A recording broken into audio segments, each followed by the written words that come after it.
सभी भक्तजनों को जय माता दी। दुर्गा सप्तशती की कथा अध्याय 13 राजा सूरत और वेश्या का देवी का वरदान। महर्षि मेघा ने कहा, हे राजन, इस प्रकार देवी के उत्तम महात्म का वर्णन मैंने तुमको सुनाया है। जगत को धारण करने वाली इस देवी का ऐसा ही प्रभाव है।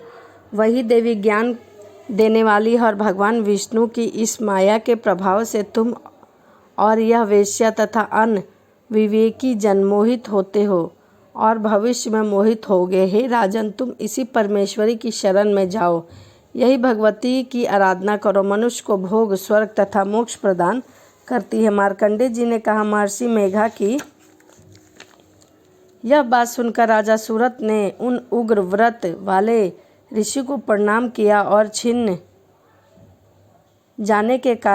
राज्य छिन जाने के कारण उनके मन में अत्यंत ग्लानि हुई और वह राजा तथा वैश्य तपस्या करने के लिए वन को चले गए। नदी के तट पर आसन लगाकर भगवती के दर्शन के लिए तपस्या करने लगे। दोनों ने नदी के तट पर देवी की मूर्ति बनाई और पुष्प, धूप, दीप तथा हवन द्वारा देवी का पूजा करने लगे। पहले उन्होंने आहार को कम कर दिया, फिर बिल्कुल निराहार रहकर भगवती में मन लगाकर एकाग्रचित होकर उनके साथ आराधना करने लगे। वो दोनों अपने शरीर में रक्त से देवी को बलि देते हुए लगातार 3 वर्ष तक भगवती की आराधना की। 3 वर्ष के पश्चात जगत का पालन करने वाली चंडिका ने उनको प्रत्यक्ष दर्शन देके कहा।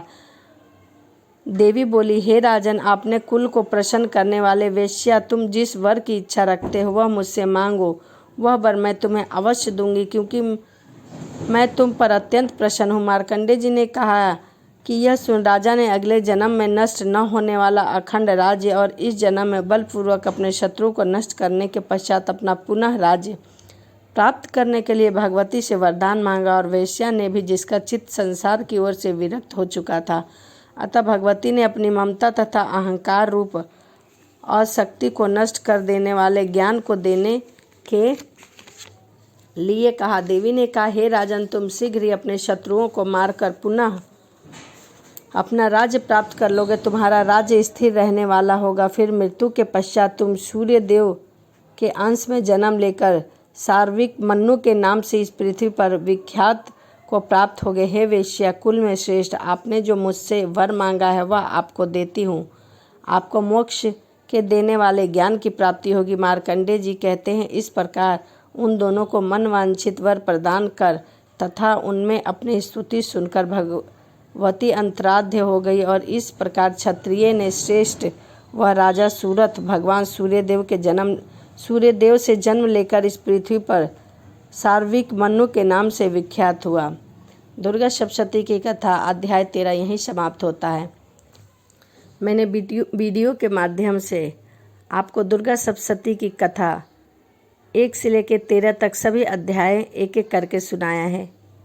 यदि अभी तक आपने दुर्गा सप्तशती की कथा नहीं सुनी है तो वीडियो के माध्यम से जाकर कथा को ज़रूर सुनिए। यदि आप मेरे चैनल में नए हैं तो चैनल को सब्सक्राइब करिए। यदि पुराने हैं तो कमेंट, लाइक, शेयर ज़रूर करिए।